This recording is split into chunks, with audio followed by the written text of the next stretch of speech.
2022 అగ్రిమెంట్లో మీకు కాపీ ఇస్తామండి. ఎవరైనా సరే యూనియన్ ఆర్ నాన్ యూనియన్ మెంబర్స్తో ప్రొడ్యూసర్కి వాళ్ళకి నచ్చిన వాళ్ళతో పని చేసుకునే హక్కు ఉందనేది 2022లోనే ఆల్రెడీ సైన్ చేసిన డాక్యుమెంట్.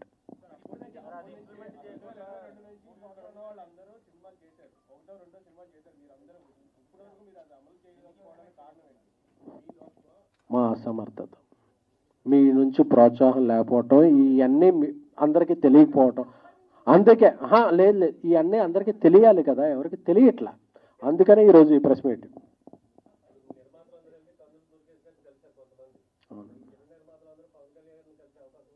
అది వేరే టాపిక్ అండి. అది కలిసింది మొన్న తెలంగాణ సీఎంని వాళ్ళందరినీ కలిశారు కదా, ఆంధ్రప్రదేశ్ సీఎం సిబిఎన్ గారిని వాళ్ళని కలవాలనే ఉద్దేశంతో ఆ అపాయింట్మెంట్కి వెళ్ళారు తప్ప దానికి దీనికి సంబంధం లేదండి.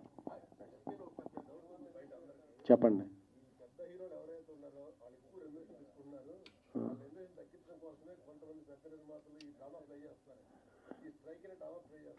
వాళ్ళు ఎప్పుడో తగ్గించారండి.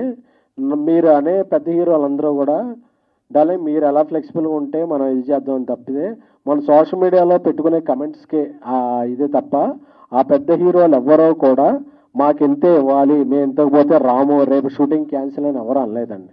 నువ్వు బాగుండు రోజు మనం ఏంటో చూసుకుందాం అనే తప్ప ఏ పెద్ద హీరో కూడా మన సినిమాని ఎలాగ ప్యాన్ ఇండియా తీసుకెళ్దాం, ప్యాన్ వరల్డ్ తీసుకెళ్దాం అని చూస్తున్నారు తప్ప నాకెంతో పోతే నేను రాను, ఆని కూడా రానివ్వను అనే దీంట్లో ఏ పెద్ద హీరో కూడా లేదండి.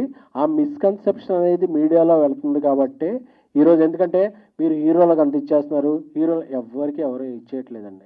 వాళ్ళందరూ తెలియదు అడుక్కున్నాం సార్ మా పొజిషన్ ఓకే డన్ అంటున్నారే తప్ప ఎవరో కూడా ఇది అవ్వబోతే రేపు బంద్ అని ఏ హీరో అన్నా చెప్పాడండి.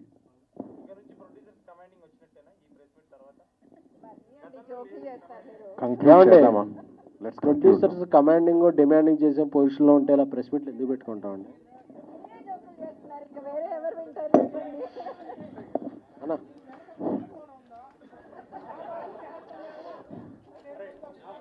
నాకన్నా మీడియాకి మీకే ఎక్కువ తెలుసు అన్నా. దీనికి కుట్ర ఉందో, దీని వెనకాల ఎవరున్నారో, కేసులు ఉన్నాయో ఏమున్నాయో మీకే తెలియాలన్నా.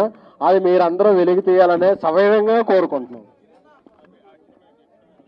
Love you, thank you all media fraternity taking our issues forward. Love you all.